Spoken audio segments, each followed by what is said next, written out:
కట్టండి, ఈ పథకంలో చేరండి, మీరు విషయాలు పరచబడతాడు. ఆడే విషయాలు పరచబడతాడు. మనం పంపి 2000 రూపాయలతో మనం ఎక్కడ.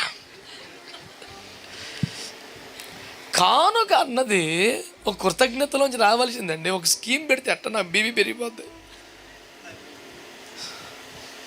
వాడికి ఏదైనా మేలు కలిగితే కృతజ్ఞతలోంచి వాడు ఇవ్వాలనిపిస్తే వాడు ఇవ్వాలి. అర్పణ అన్నది కృతజ్ఞతలోంచి ఆనందంలోంచి రావాలి కదా.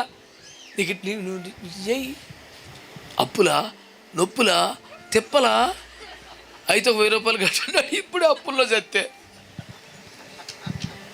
వైజాగ్ నుంచి వెళ్ళారు కుటుంబం, స్వస్థత కలుగుద్దంటే పంజాబ్ వెళ్ళారు. ఆయన స్వస్థత తప్పే ఉంది, దేవుడు కార్యం కోసం ఎంత దూరం వెళ్ళొచ్చు. ఆ పేషెంట్ని పట్టుకొని కుటుంబ ముగ్గురు, మొత్తం 4 రాను పోని ఇక్కడ నుంచి పంజాబ్కి ఫ్లైట్ టికెట్లు. అక్కడ వ్యక్తిగత ప్రార్థన చేయించుకునేదానికి ఒక టికెట్ కొనుక్కోవాలి. ఆ టికెట్ పేరు 25,000.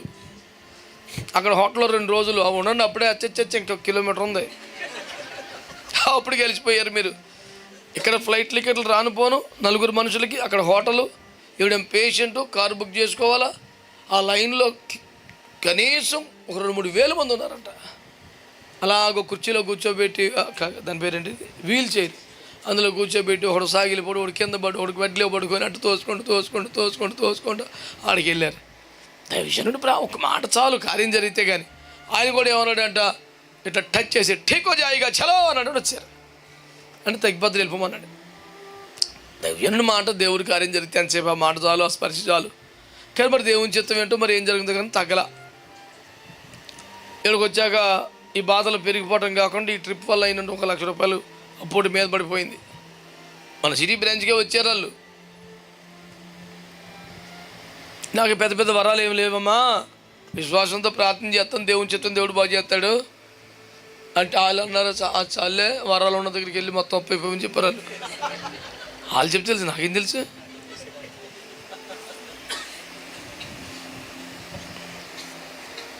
అన్ని అడ్రస్లు చెప్పకూడదు కానీ మనకి ఇక్కడ దగ్గరలో ఒకటి ఉంది, అక్కడికి వెళ్ళి వచ్చారు ఒకరు.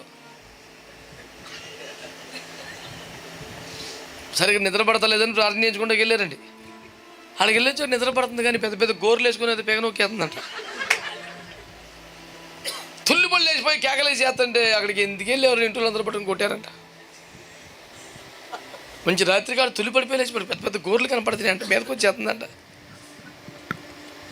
నన్ను అడిగి ఇలా జరుగుతుందంటే నాకేం తెలుసు బాబు, నాకు అవన్నీ రావు, నాకు ఏదో బైబిల్ చదువుకోవటం, నాకేమైనా అర్థమైతే కొద్ది గొప్ప పాటిస్తే నమ్మితే అది 10 మందికి చెప్పడం తప్ప నాకు అంతకన్నా చేత కదరా బాబు. నన్ను లేనిపోని ప్రశ్నలు అడగబాటు, క్వశ్చన్లు ఆన్సర్కి చెప్పనే చేస్తే సరిపడు, అంత జ్ఞానం లేదురా బాబు అని చెప్పాను. అలా కాదండి, అసలు ఇలా జరుగుతుందా, ఇలాగేమైనా ఇబ్బంది అవుతుందా అంటే ఏముందో మరి. ఒకటి ఇల్లు ఖాళీ చేసిందంట, అది తిరుగుతూ ఉంటే వచ్చేప్పటికి శుభ్రంగా ఉందంట. ఇదేదో భలేగా ఉందని చెప్పి గోలుగుని తీసుకుని 8 ఉంటారంట. నువ్వు కొంచెం నీట్గా కనపడి ఉంటావు, క్లీన్ అయిపోయి ఉంటావు, అందుకే 8 వచ్చి ఉంటారు. అలా జరిగే అవకాశం ఉందంటే వాడు బ్యాంక్ వేసుకుంటాడు. అక్కడ అలా అన్ని రీక్యాప్ చేసుకుంటే నిజమే అక్కడ చాలా దయ్యాలు వదిలేస్తాను, ఏదన్నా నన్ను పట్టేసి ఉంటుందండి అన్నాడు. నాకు తెలిసిన పరిష్కారం లేదయ్యా, ప్రార్థన చేసుకోవడం రా, కూర్చో ప్రార్థన చేద్దాం.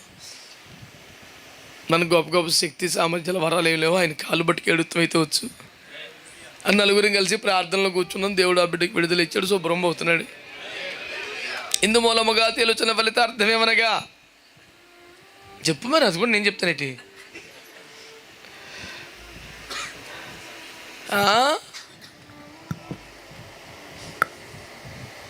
తగరపల్లి చల్తావా ఏందబ్బా పొద్దున్నే ఏమంటావు?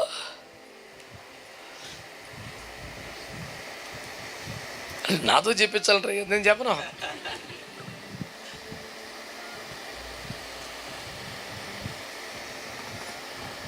దేవుడు నిన్ను విశాలపరచాలి, వ్యాపింపజేయాలని చెప్తే నువ్వు ఆ ఊరికి వెళ్ళి ఈ ఊరికి వెళ్ళి అక్కడికి వెళ్ళి ఎక్కడికి వెళ్ళి ఆ మట్టి తెచ్చుకొని ఈ నుండి రాసుకొని నువ్వు విశాలం అవుతావు చూస్తున్నావు, పని అవ్వదు. సంఘంలో నాటబడిపోతే ఎలాగండి, విశాలపరచబడాలని రోజుకు చర్చికి వెళ్తున్నాడు వీడు. అర్థమైంది అనుకుంటా. వ్యాపించాలని దేవుడు చెప్పాడు సార్, ఇక్కడ నాటబడితే ఎలాగా అని వీడు వ్యాపించున్నాడు. వీడు వ్యాపించిన కొద్దీ 1 8 అయినాయి. అని అన్నాడు. అన్న ఏం దయ్యాలు పడతాయి అసలు మనిషికి, టూ మచ్ కదా, ఒకడికి 6,000 బట్టిరా. మానవుడి కెపాసిటీ చాలా ఎక్కువ, ఏ కంప్యూటర్ కూడా సరిపోదు, టీవీలు బీబీలు పనిచేయు. ఎంత టీబీ అంటే ఏమో 6,000 దయ్యాలు బట్టి అంత టీబీ, అది ఎంత నాకు తెలుసు. 6,000లోంచి దయ్యాలు బయటకు వచ్చేసి ఒక్కొక్క పందులో 3 చిన్న పడ్డాయంట. 2,000 పందులు కదా, లెక్కెట్టుకొని సమానంగా పడ్డాయి, దాంట్లో 2 ఎక్కువ తక్కువ పడ్డాయి. మీరు ఎలాగో యావరేజ్గా అయితే 2,000 పందులు 6,000 దయ్యాలంటే 3 దయ్యాలు పడితే ఉక్కిరి బిక్కిరి సముద్రం పడి చచ్చిపోయిందండి పందే. ఏంటదే, పంది కెపాసిటీ తట్టుకోలేకపోయింది. ఎన్ని పడితే కానీ ఈడు 6,000 దయ్యాలు పెట్టుకొని దజ్జే తిరుగుతున్నాడు ఊళ్ళో.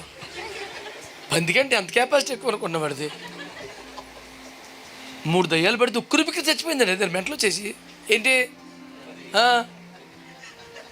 అలాంటివి 6,000 దయ్యాలు పెట్టుకొని దజ్జే తిరిగేస్తున్నాడు. కెపాసిటీ ఎక్కువ ఒకడికి, వీడు అడుగుతున్నాడు 8 దయ్యాలు పడతాయనండి, 6,000 పెట్టినాయి ఆడికి.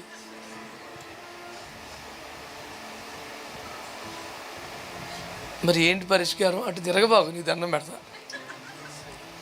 ఎక్కడికి వెళ్ళి ఏదో తగిలించుకొస్తారు, ఇక్కడికి వచ్చి అన్న రాత్రి నుంచి నాకు బాగుంటలేదు అంటే, నువ్వు ఎక్కడికి వెళ్ళి చెప్పడాడు.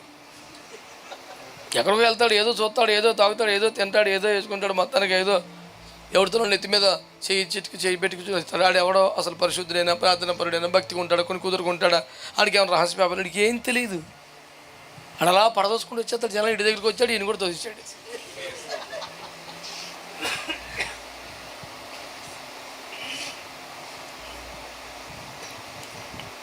ఎవడు పడతాడు నెత్తి మీద చేసి ప్రార్థన చేయొచ్చా?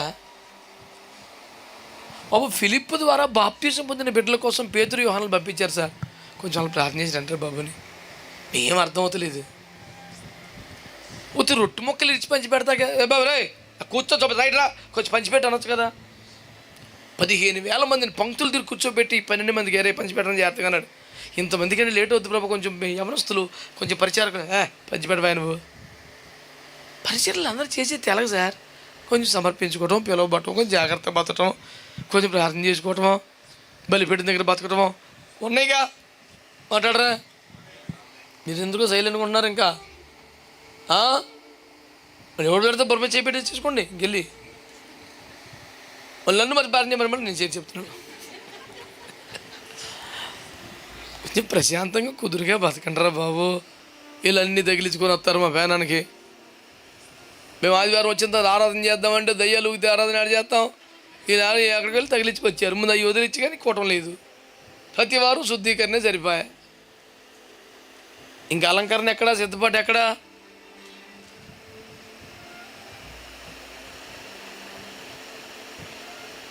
మాట్లాడరా, డ్యూటీ టైం అయిపోతుంది. పొద్దున పూట చేపలు ఎందుకు తెచ్చుకోలేదు? అవి కడిగి తోమి చేసి ఉండేప్పటికి డ్యూటీ క్యారేజీకి అందదు. అందుకని సాయంకాలం పెట్టుకున్నాం ఒక్కోటం. అంటే శుద్ధీకరణకే మ్యాక్సిమం టైం పడితే మిగతా కార్యాలు ఫెయిల్ అయిపోతాయి. ఎప్పటికప్పుడు క్లీన్గా ఉండాలి. కానీ ప్రతిరోజు దరిద్రమని నట్టించుకొచ్చి ప్రతి ఆదివారం దేవా పాపిని అంటే మరి అన్నాళ్ళరా. ఇంకా గోగులు వాయిన్ చేద్దాం పట్టుకొని చిన్నపిల్లడికి మురికైతే కడుగుతాం, పెద్ద పిల్లడిగా పద్దాక మురికేసుకొస్తే గారం గంజిగా ఎత్తే ఈపు దెబ్బలకి ఏడిచిందని శాస్త్రం ఉంది.